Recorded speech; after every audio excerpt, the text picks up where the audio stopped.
Good morning. We do value your time, so we're going to go ahead and get started as people continue to enter. I'm Teresa Harvey, President and CEO of North Orange County Chamber of Commerce, and it's my pleasure to welcome you today to what we know will be a great discussion, innovative thinking inspired by a pandemic. I encourage you all to turn on your video if possible, so we can really begin to engage with you. Also, we want to hear from you today and have you be a part of this conversation. So please let us know that you have something to say by typing "I have a question" or "I have a comment" in the chat box, and we'll call on you. Alternatively, you can type in your full question and I'll ask it for you. You can also raise your hand if you are on your phone and are unable to type into the question box. So please just be aware that we want you to interface with us. So to start our conversation today, it's my pleasure to introduce Brian Helleland.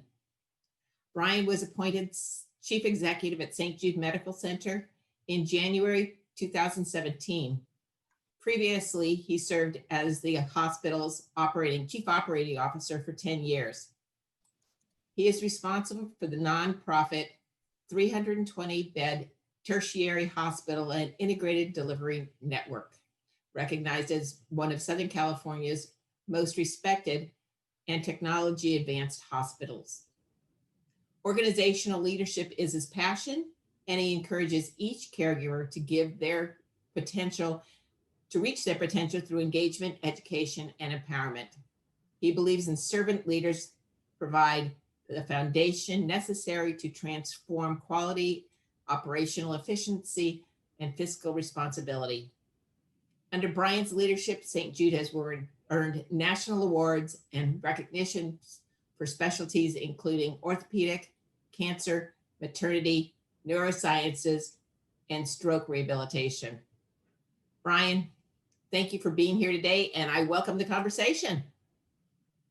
Thanks, Teresa. Good morning, everyone, and maybe transitioning to afternoon as we finishing up. But our goal for today is to start a discussion that leads to working more collaboratively, supporting one another, and just benefiting from the wisdom that we all may have in our specific industries, and having the leaders forum come together and always be there for each other. And if different ways, and even looking back during their COVID experience, how could we have all tapped each other real time during this pandemic? Whether it's like industries or just leadership issues or benefits, or how are we handling certain things, and just being able to come together quickly. So let me start a little bit by just kind of summarizing St. Jude's timetable, what we went through.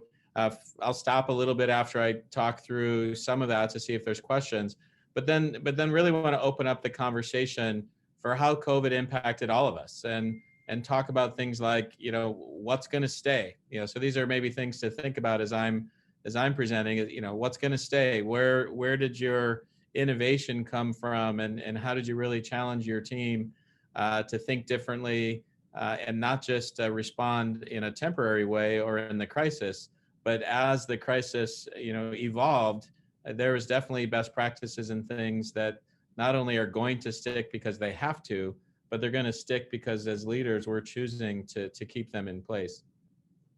So in mid-March, St. Jude admitted its first patient with COVID. We were one of the first hospitals in Orange County to receive a patient. We had a couple sister ministries in LA that had received one at that time, but it was pretty early on for us. Obviously, we didn't know exactly what we were up against. We'd been seeing what was going on in New York and across the world, which definitely looked like a train wreck, and we were expecting the worst. And fortunately, we trained and practiced for those train wrecks. So we opened our incident command center quite quickly, and included our medical staff from the very beginning. In particular, our medical directors were with us every single morning and throughout the day planning, especially in those first couple of weeks. Some of the things that we initially knew that we needed to do, we tried to plan and transform our physical plant to the best that we could to match our expectations. We planned for about 160 percent of our capacity, specifically for COVID patients, knowing that we were going to not see our normal patient load during this pandemic, but how could we get up to, with our 320 beds, we ended up getting just south of 600 bed capacity. We worked with the county to get approval to use all of our D-licensed units if we needed to. And really for us, that benefited our community probably more so than a lot of other areas. We didn't have to have major tents. We didn't have to have, we didn't have to do a lot of those things and those extreme measures that other preparations did. We had a lot of capacity inside of our building, even though we don't use it on a normal basis. We were able to really set up real beds and real units with gurneys and really prepare for that volume. We cohorted patients quite quickly. We also decided that we wanted to focus on one particular tower. We have 3 active towers that have patients in it that are not D-licensed. So we focused on our north tower, which is the main entrance tower, and we wanted to keep the airflow and everything consolidated to one tower, and what we referred to as the other 2 towers, and keeping them clean. In particular, our tower that had our surgical department in it. So we were able to do that. We ordered about 120 HEPA filters and installed HEPA filters in as many rooms as possible. We added anti-rooms with plastic outside of all those rooms to accommodate just the donning and doffing of PPE, personal protective equipment. So that was a main part of the plan, was that cohorting aspect. Obviously, lots of clinical protocols, practice changes, not just infection prevention and safety, but also the clinical care in and of itself. Our med staff was phenomenal. We had a couple of physician leaders that led clinical trials in our health system, which is 51 hospitals. We had the most clinical trials out of all those 51 hospitals in the Western United States. So very up-to-date, academic type of care that we provided. Regulations were changing daily, and this is something, as you guys were hearing as employers, healthcare or not, just so many regulation changes. And for us, it was literally every single day. We would get a change in something from the CDC, and that was not, obviously the whole country was dealing with it real time. So it's not something that was discouraging. It just was a reality of how we needed to stay on top and communicating to 3,000, plus caregivers, those types of changes, and without impacting our own credibility and their confidence and trust in what we were doing, and still being supportive of the regulating agencies that were driving those changes. One of the biggest changes, not changes, but problems for us was the supply chain aspect of things. And I think some of you may have heard me speak in other forums, but we went through about 6 weeks. In 6 weeks, we went through a year's worth of supplies for personal protective equipment, just to put that in perspective of what it really did, and what it did for us with paper products and toilet paper and those types of things in home. That's essentially what it did for the hospital system as well. And one of the reasons I speak to that is, there was critique that we would get, as far as how does a hospital that size not have enough bleach wipes, or not have, it was really throughout the country. And I think people got to realize that's just how it was handled. Still today, the certain products are not really caught back up. Bleach wipes, as an example, is one of them. So the other initiatives that we did up front to be very proactive. Thank God for Harbor Freight. We ordered goggles and face shields. They were coming in shipments every day.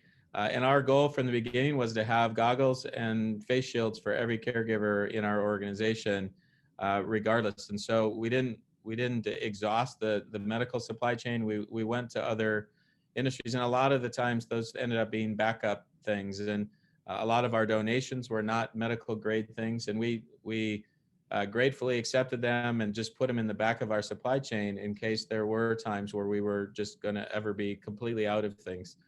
So those are some of the things that we did. We also worked with community members. Gilbert Martinez, a friend, with Able 123, started making face shields for us. And then ultimately worked with Fullerton Rotary, and that story has been all over. But started with a local company, just asking how they could help and how could they change their supply chain and their product development to help. And then I'd say that the main thing as well that we really knew that we needed to address from the very beginning was just employee morale. Not just fear and fatigue ultimately, but the confidence in us as leadership, the confidence in our organization. There was so much negative press kind of all over, and we really wanted to proactively nip that and tap into our longstanding culture of teamwork and support, and make sure that our caregivers knew that our leadership team was there any hour of the day, 24/7 availability, and we had executive leaders and leaders spending the night and being here all hours of the day, and it ended up just being part of our process and what we became known for this leadership period of time. And our frontline staff was our caregivers were tremendously supportive of our leadership team and our medical staff and how we prepared the organization, and that really meant the world to us, and just fed the pride and the calling that our caregivers had to do whatever it took to take care of our community. And then some of the things that may lead to some of the conversation that will follow, just unintended consequences that were rapidly changing. The exposures that we had of caregivers, where do they go? Where do they stay? Initially, you think of things that very quickly you realize are a bad idea. You think of, putting an exposed caregiver, like where can we can't have them stay in a hotel because we can't put the hotel under that risk. Or there's, those transparent things that you would have normally thought of. So ultimately, we had the YMCA really step forward for caregivers for fatigue. We had our own old unit and our old convent as two areas that we could have exposed caregivers that didn't want to go home to their family and quarantine or isolate.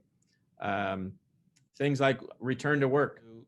How do those practices change? How does the fear of caregivers working alongside somebody who came back to work, even though we followed all the protocols for them to come back to work, it still created fear and angst and people, but you still wanted to show support for those people, even though there was fear in it. We had the childcare issues, obviously not just normal childcare issues, but all the in-home schooling that was going on, and our caregivers wanting to support and be there through that period of time. And that's something that I think we all share. And what type of practices did we change, or benefits did we offer, and how much of those should stay versus were tied to the pandemic. We put stop and goes, different types of services. Our stop and go was a grocery store in our cafeteria where it was just products that our caregivers could buy, milk and eggs and other food products, toilet paper, without having to stop at a store and either expose our community or even the fear of exposure from other people that were in the grocery stores. Lots of pay practices that were unintended consequences, especially as we got a couple months in. What incentives did we need to use? People were getting tired, and those types of bonuses to have people accept work, especially as our exposures and the number of people that were unable to work grew. Our workforce, started to really be impacted, just a number of people available. There was words like hazard pay. Should we incentivize for people working in a cohorted COVID unit? We ended up not deploying that particular pay practice just because our staff did such a great job of wanting to be part of it and providing consistent care to certain patients and communities in our unit. So, and then visitation, the unintended consequences of the visitation policy, which for the most part were mandated to all of us, but it was incredibly draining. Not only on the family members, of course, which are the most important, not being able to be there for their loved ones during surgeries or during other types of care. We did allow one visitor for end of life, but the toll that ended up taking on our physicians and our care caregivers of how do they replace that? How do they serve that role with patients, and the creativity with signages and technology, iPads and iPhones, and you name the different types of videos and the schedules throughout the day that they could know, that the family members know that they could rely on. So those are just some of the things that we really ended up going through, that hopefully some of those things maybe launch into some of the conversation for us. And maybe before I transition some of those questions, the pivot for us started in May, where we started to pivot to back to business. We needed to open our doors for postponed surgeries, all the other care that needed to be provided, and so many policies, whether it was waiting rooms and physical distancing and masking, all these things that needed to change that we've seen in all industries. But those were all things that we needed to do on top of still taking care of a very high number of COVID patients. An interesting piece that some folks may not think about, even though the first 2 or 3 months were the craziness of the uncertainty, our doors were not open for a lot of other volume. So getting into May, June, and July is really where our COVID volume peaked. We had our highest volume of patients was in July. We peaked in about mid-July with about 70 positive COVID patients in-house. And that was while our doors were back open, for seeing and scheduling all surgeries and everything else, per all the appropriate guidelines. So when we were seeing our highest COVID volume, we also were seeing a normal, or about a 90 to 90, I would say 88 to 94% volume of our pre-COVID volume. So we got our COVID practices down, but really the entire volume was really what was the bigger issue at that period of time. And then the last phase that we went through was a financial recovery phase. Like all industries that were impacted, there's a handful of industries I think that benefited and had positive consequences to COVID, but obviously a large majority had negative financial consequences, and we were one of them. So we were able to start our financial recovery in the end of May, really focused on June and July. Obviously, there was stimulus money that was also received by hospitals and providers. Still did not cover anywhere near to all of the losses, but all those things were great. But we needed to do what we needed to do to try to position the organization to financially recover the best that we could. How we presented it I did open houses, with all of our caregivers and physicians, talking through what that plan was going to look like, both from staffing perspective, but other aspects of a financial recovery. The primary part of that message, and I would say this to all of us, even though it's getting long and weary, back in May, we were really in the best case scenario. To think that we could start the financial recovery and the back to business in May, June, that was a best case scenario at the time. Now when I think of that in October, it's still, you would have thought that best case scenario for May and June, we would have been farther along than we are here in October. But that is, I think, just the natural effects of a long-term pandemic. So I'll say, we obviously can't declare victory over COVID. We need to figure out how to coexist. The projections as far as how long into 2021 they're all over the place a little bit. And I think more importantly, this is the mindset to be in is it's probably not the last pandemic that we're going to face. So whether that's in a year, whether 2 years, 5 years, there's going to be more and more pandemic type of situations that we all have to deal with. So the toughest test right now is how to bring business back, how to reclaim our lives personally at the same time. So my question to all of you, and maybe I'll stop there, just kind of, Teresa, if there's any questions specifically on St. Jude or hospital being a provider to the community, before I open up some broader questions for all of us as business leaders. Great, thank you, Brian. I have a question because this is something I think is coming up among many business owners right now. How are employees dealing with mental health issues? And do you see more mental health issues at the hospital now as we all are under stress of working in isolation and having a little bit of a disconnect with our community? Yeah, I'll take it in two parts. The one part, as far as being a healthcare provider, I would say our heritage partners, probably see the mental health concerns and aspect in the ambulatory setting. I think it's one of the things that more and more telehealth visits, virtual visits, have allowed, more access for some of those mental health conversations with the primary care physicians. And I've not heard any specific percentages or numbers from that standpoint, but I think anecdotally, our heritage colleagues would probably say yes to just those questions, those mental health, physical health, COVID related questions are coming to them. Our primary concern is really still been the delayed care, but there is absolutely no doubt that there's been a mental health impact. I would say from an employer perspective and a leader perspective, it is very, very much of our part of our focus. We do have a system-wide program and resources available for all of our caregivers, and then we supplement that with local programs and processes that we have. Code Compassion is something that we have that our caregivers can access if they're concerned about a fellow coworker. Our spiritual care resources are out and about, and Mark Jablonski, our CMIO, has led some dialogue with different groups.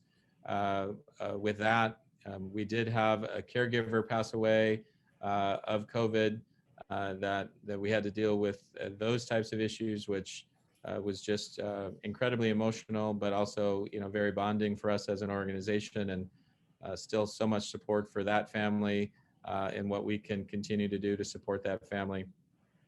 So that they are real on a day in, day out basis. I would say a lot of it, though, we put in the peer fatigue category versus burnout. We've tried to really be specific and deliberate about differentiating between fatigue, because there is just absolute mental and physical exhaustion for a lot of our caregivers. We've got nurses that work 10, 12 days in a row, and lots of other care providers, caregivers that are working that type of hours and that type of consistency. So most of it is peer fatigue. On the burnout side of things, what we've seen is probably a little bit more of the combination of folks that have had personal impact with loved ones. You add my spouse lost their job on top of being a frontline care provider. Those combinations of a personal impact and the professional have really been, where we've tried to provide the most support. And I think that probably translates to several of the leaders on the call too. When how do we show our love and support for both sides of work and at home? And you never know what's going on at work unless you are somewhat aware of what's going on at home too. And when we did I'll just point out, when we did our financial recovery back to business as well, we took a unique approach to that.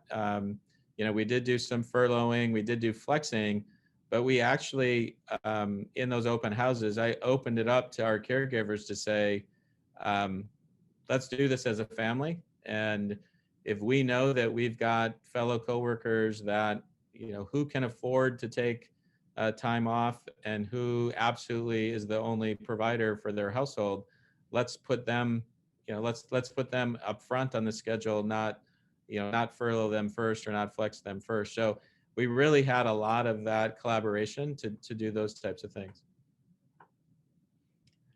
Interesting for us, we actually did the modern healthcare best places to work in the country survey was right in the middle of COVID for us.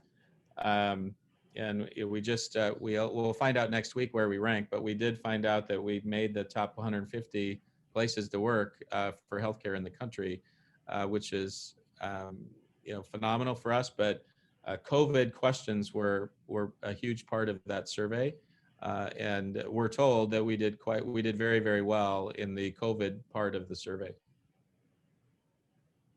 That's great news. I can't believe that among all these leaders, we have no questions. Fram, I did see you unmute yourself for a minute. Did you have a question you wanted to, or something you wanted to contribute?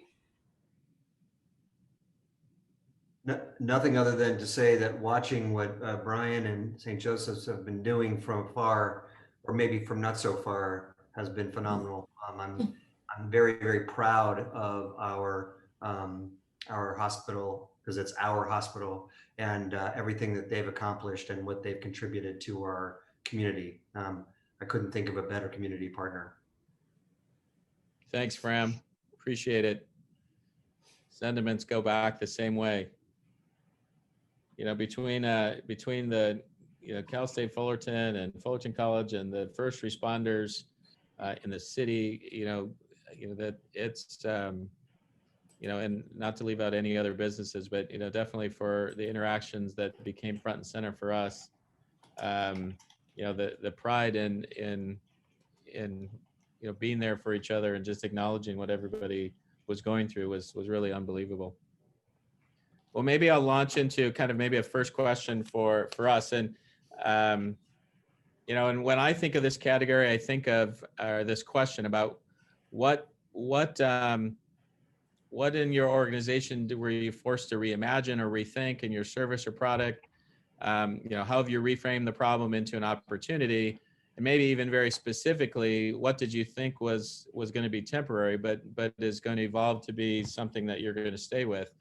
And the categories that I talk a lot about are remote working, technology, communication, Teams, Zoom meetings. How did you get creative communicating from a leadership perspective?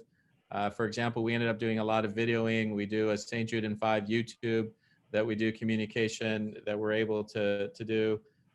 Maybe just leadership culture things. So love to hear from folks that just have best practices and things that happened during COVID that are going to stay. A great point of conversation, and I don't want to be the only one speaking here. So Joe, let us know what your thoughts on this and how this has pivoted your industry and how you're adapting. Thanks, Teresa. The real estate industry has been, the interest rate's been driven by, has driven a lot of business. So that's good. In the early days of COVID, of course, it was very difficult, and people couldn't do anything. We're still bound. There are no open houses. There's no flyers. There are a lot of guidelines that we got to adhere to.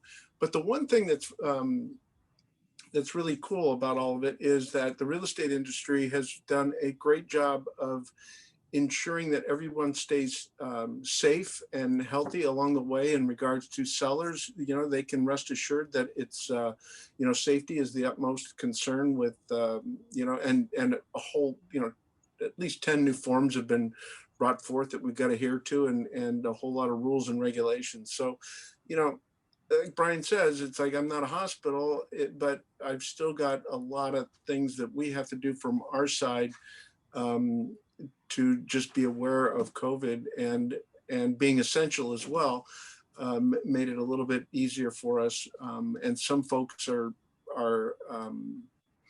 choosing to stay on the sideline a little bit, and then others are more aggressively into it. And Teresa, that we've continued onward from day one, working through it. It hasn't been easy. A lot of stuff, and I will say the real estate industry is also pivoted nicely in regards to video showings. The quality of video has really gone up as well. So I think those things have helped. And then of course the training and the Zoom, and actually, when you talk about training our agents and staying on top of that, the Zoom platform has really allowed us to get better participation, better involvement, and folks are really, taking on to that as well. So, that's kind of from our point of view, what's going on there. Joe, do you see a key part of that staying? Like, I mean, do you see open houses never coming back at the same popularity or the same regular? I mean, what part of it do you see staying, for the next 5 years? or changes your resources or expense structure or whatever? Yeah, Brian, that's a good question. I think that the things that are going to stay the same are just the virtual activity. It's people have been leaning towards the virtual market for so long, but and the public is getting better, not better, but more comfortable with looking at properties online and really making decisions on properties online. There's been several stories of people buying homes and selling homes without even going in them. Was that with or without a real estate agent, Joe? No, they need us. But the other thing is that I think the things that are going to stay is probably the virtual part of it. And then, there are certain forms that we're not allowed to, that have to be signed digitally.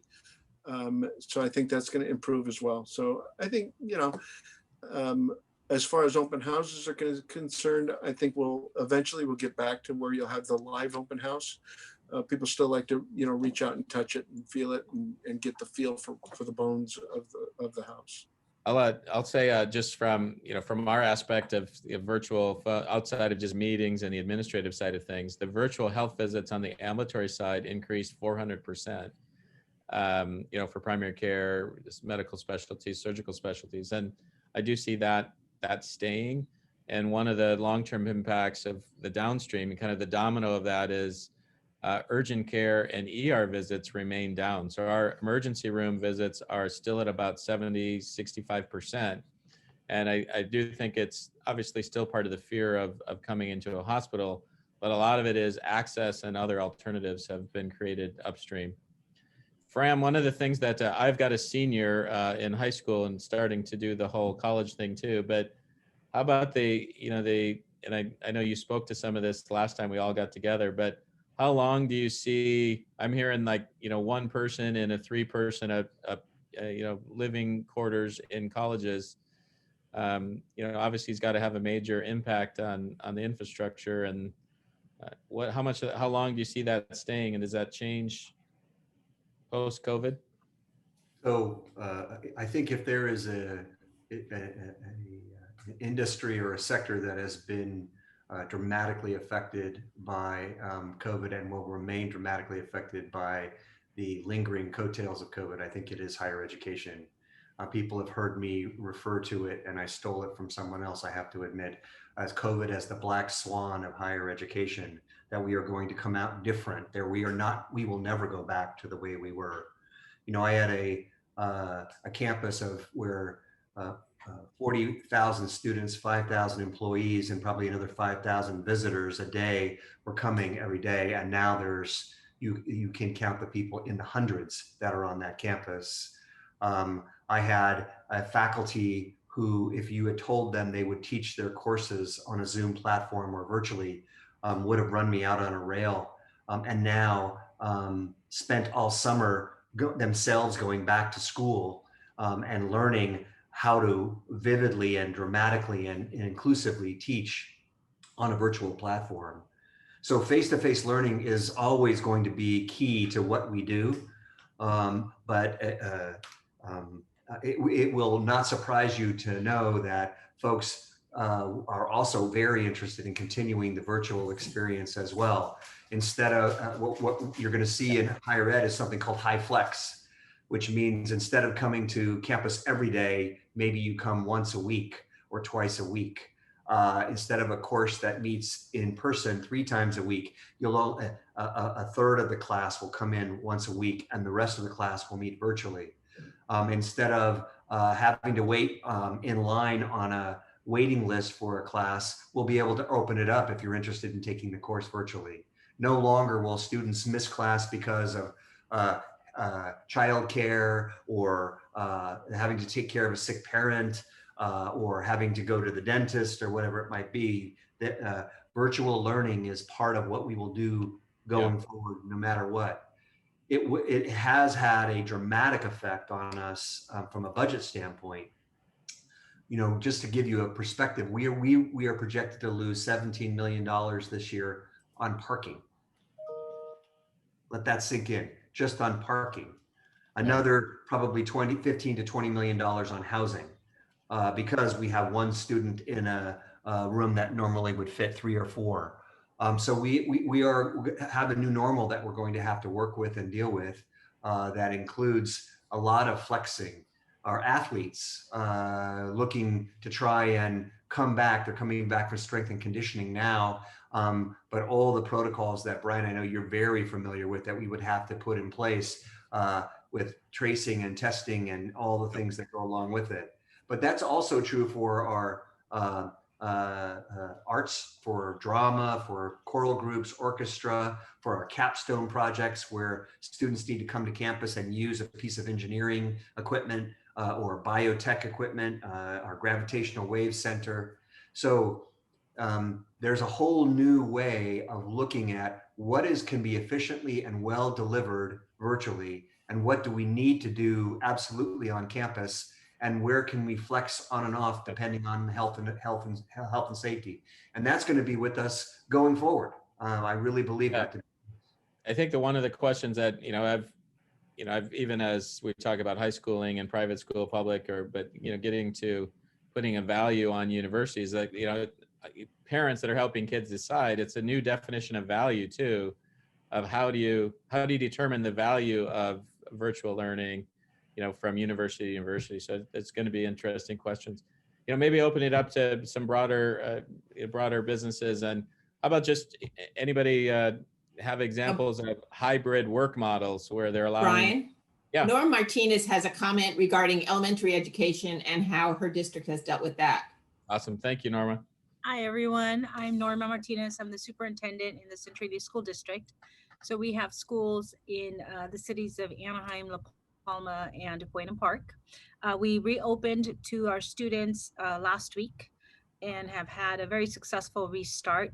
I like that question about how we've changed. And I think one of the most significant changes for elementary schools and just districts in general is this idea of needing to be responsive to our parents. So being responsive to our parents or the client or whatever, however you may want to call them, means that we've engaged in frequent surveys. So we've held multiple surveys. I think we've done 3. Apart from that, I do a lot of focus meetings with our parents to try and get information. Serving different cities means that I have to be responsive to the needs of the different cities, but we've had to adapt and have created programs that I feel respond to the needs of the parents. So we have a group of parents who want to stay distance learning through what I would call a traditional distance learning model, where the teachers work their regular school day. The construct of a school day still exists. Yeah. And the teachers have to create those schedules. So we did that, but it was in focus meetings that I had a group of parents saying, I can't do that. I want my kid at home, but I can't do that. I need flexibility. I work. I want to be able to support almost like a home teaching, but not quite home teaching, because they still needed that daily teacher. So we created this whole other alternative program. Right now we have a little bit less than 40 parents in it. They love it because it's super fluid. They have a program that they can go to, but there's also a teacher and an assistant who are there to provide support. There's also the tutoring that goes to the children. But with that fluidity means that we also have to support staff, right? Because that's the other part, the other side to the coin. If you think about school systems, we're rigid, structured, bell to bell, all of that stuff. And that concept of changing the mindset of the employee has been critical because basically it's a reinforcement that we have to continue to be fluid to respond to the need. So that's an ongoing process. The other thing I just find interesting is the changing of the minds. You have parents who choose in person and then they want to switch and then they want to switch back. Ambiguity, I think, is part of what we're going through. And for an organization to be responsive to that, I think it's very complex. But I love that. I love that language, Norma, of, the fluidity, the flexibility, managing ambiguity. And as leaders, that if we don't all proactively offer that and change our language, they're all things that we used to say we were managing by exception, which implied that it was a negative thing. And we're going out of our way to accommodate an exception. that if leaders, we don't present it as that we're fluid, we're flexible, and we're proactively doing it, we're going to lose that satisfaction from our consumers, whoever that may be. So I think getting that mindset that it's just something that we need to do, and it's not over demanding, I mean, and they're going to be out there, but Brian, getting Catherine ahead of that. Nunez from the OC Conservation Corps has a couple comments she would like to add as well. Go ahead, Catherine. Thank you, Teresa. Hello, Brian. Thank you for your presentation. And Norma, thank you for your thoughts, because yes, flexibility, being nimble. And I use nimble because that's what we've had to do. When the governor announced a state of emergency in March, and at that point included the Conservation Corps as being part of his emergency response, I knew at that point we had to be ready. And so I think it's as scary as it was early on for the staff and for our young people.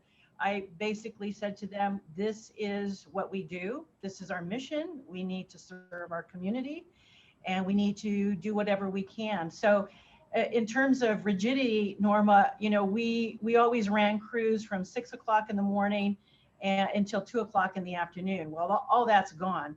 We run crews now from 6 o'clock in the morning until evening hours. We staggered schedules. So we just decided we have to, respond to the demands. And the demands for us were having our crews help with food distribution. And now we're helping with the COVID testing sites, like at the Anaheim Convention Center and Costa Mesa Fairgrounds. So our crews are at different times. We've staggered schedules. We've staggered our employees here in our administrative offices. We immediately got whatever PPE we could and made sure that everyone wore masks, because our biggest challenge was we transport people in vans. And we certainly don't have enough vans to carry just 4 people in the van. So that was a real challenge. We've implemented kind of medical, everybody goes through kind of a medical okay test every morning, temperature checks, do you feel okay? Have you been around anybody that's had COVID? The mask wearing, we've gotten donations of masks. We've bought PPE. And so very early on, it was, you don't come with a mask, you don't get on our vans, and people that we don't know who are not properly, protected themselves don't come in our buildings. So it's those kinds of things, I think, that we quickly turned around and had to just be as flexible as we could and say, okay, we're going to change our structure to meet the demands. And so far, so good. We have had some incidents of COVID, minor, thank God. We've been so lucky, and we've responded that way. We immediately put emergency COVID response plan together, communicated and kept communicating. And so, Brian, like you said, it's communicating and re-communicating to your staff. This is what we need to do. I do Zoom calls with my staff, no matter where they are and what location now, just to check in on them and say, how are you doing? How are you feeling? How's your family? How are your children? Because we got to connect, but now we have to figure out different ways of connecting. So I think it's a lot of what everybody has already said. And, we're going to be at this for a while. I think that's kind of what we know. I'll throw out maybe go to the personal side of things. Any good advice for what people have done personally to stay sane during this period of time? There's a lot of extremes I hear. Either people have either lost weight or they've gained weight, or people have had relationship strain or they've gotten closer, or have now addicted to DoorDash instead of going out to eat. But I'd like to share. All right. Gardening. Go ahead, Sue-Lane. Trying time, yes, there's definitely stress.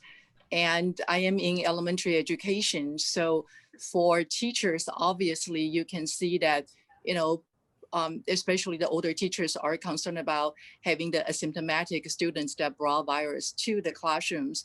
And I think the concern is across the board.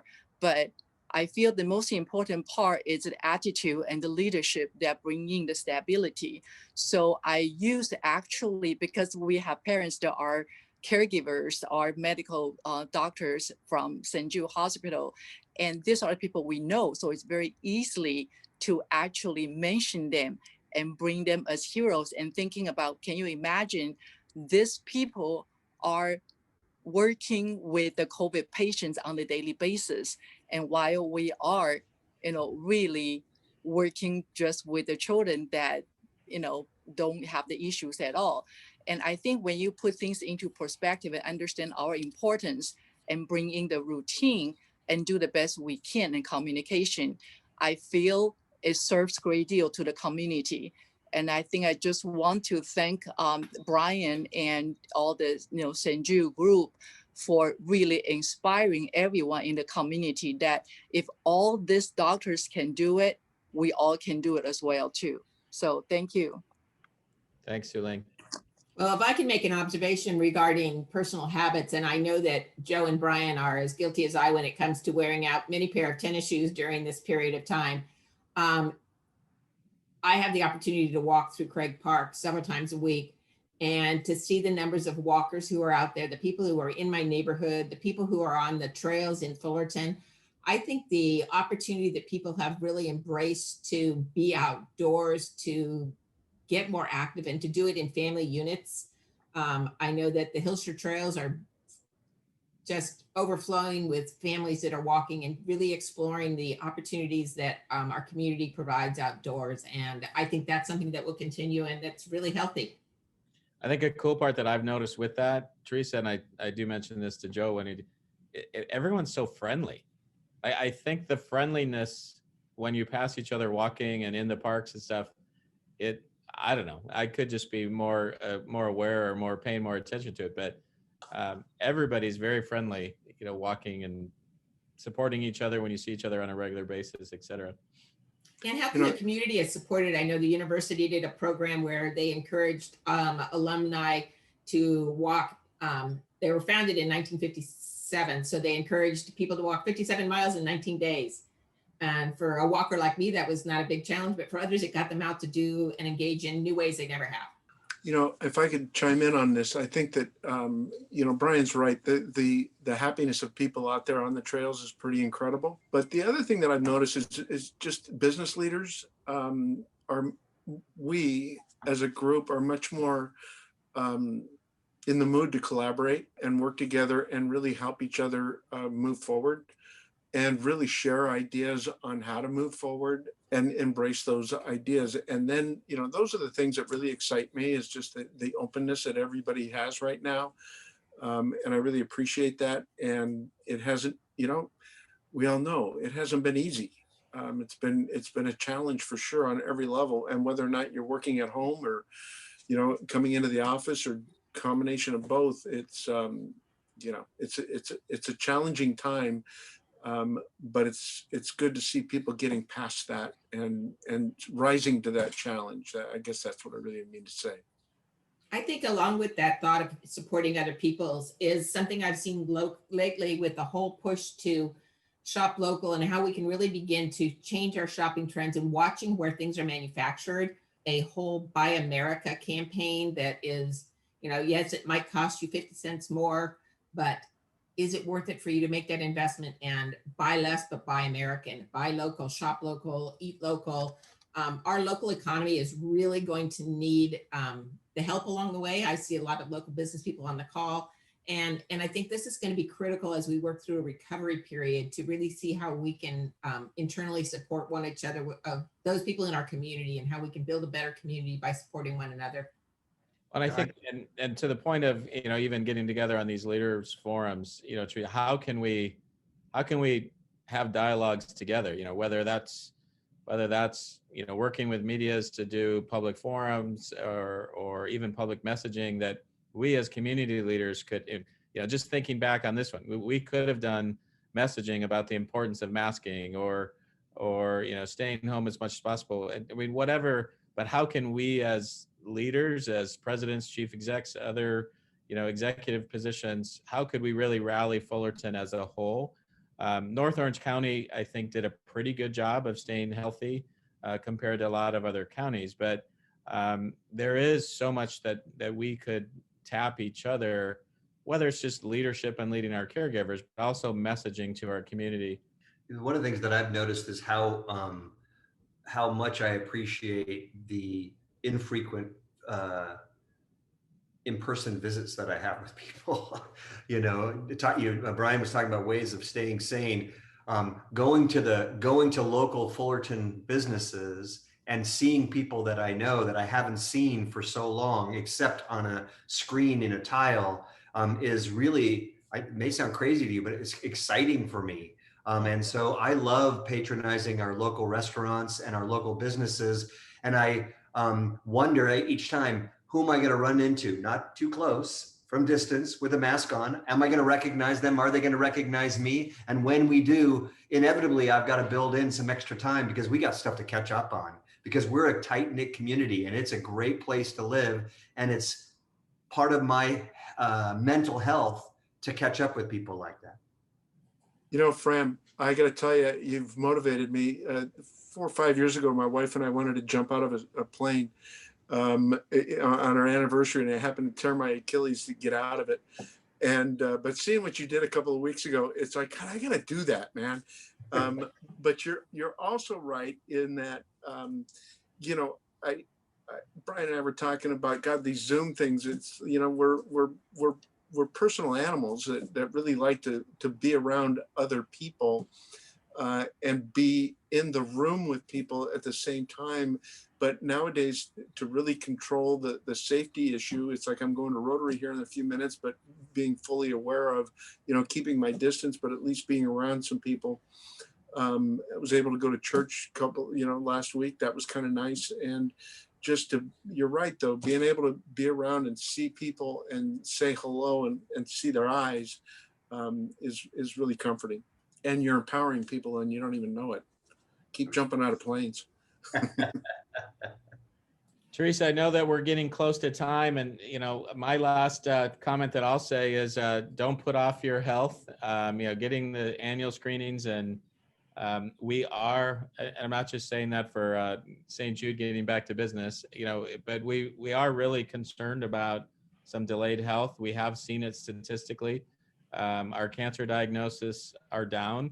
And that's not because prevalence is down, it's just because, screenings and diagnostics are lower, and those are lifelong impacts that we want to make sure that we get everybody making sure they're taking care of themselves. So, as much of that type of messaging that we can do, we definitely need to help people feel safe. Absolutely. Great. Well, thank you all of you for participating. We look forward to more programs similar to this where you can actually, go ahead. Hi, it's Paulette Chafee, and I just wanted to jump in for a minute and express our thanks to everybody who helped us get the word out on the $10,000 grants to small businesses, which really helped many people in Fullerton, Anaheim, Placentia, La Habra, and the Chamber was really helpful in pushing out our message about the application being available. And, $10,000, it wasn't a loan, it was a grant, and it was just really gratifying to us in the 4th District to be able to do this for people. And, hopefully more HEROES Act money will be coming. And I think Joe Lins is correct as we work together, and, Brian too, and Su-Ling Chen. We are a tight, wonderful, giving community. And as much as we can help others, it really helps us too. That's great. Thank you, Paulette. And I can say that the Chamber was a recipient of one of those grants, and it really is going to be a huge stopgap for us. Thank you, Brian. This was really insightful to hear some of the things going on that we don't necessarily know for people like you that have their boots on the ground. It's so important for us to be aware of the services that the hospital is providing. We have a link in the chat box of some of the Chamber's upcoming programs. We've heard a lot from different educators today and next Tuesday.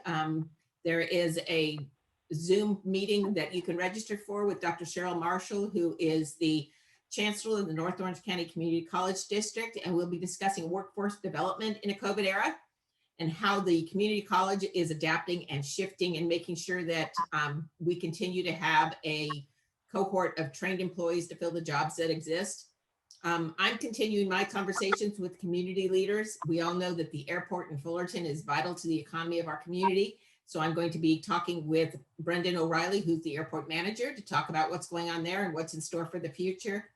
And then if you aren't zoomed out entirely, I will be participating in Senator Chang's virtual business town hall, talking about small business and wildfire assistance. And her other guest is Insurance Commissioner Ricardo Lara from the state. So thank you all of you for participating.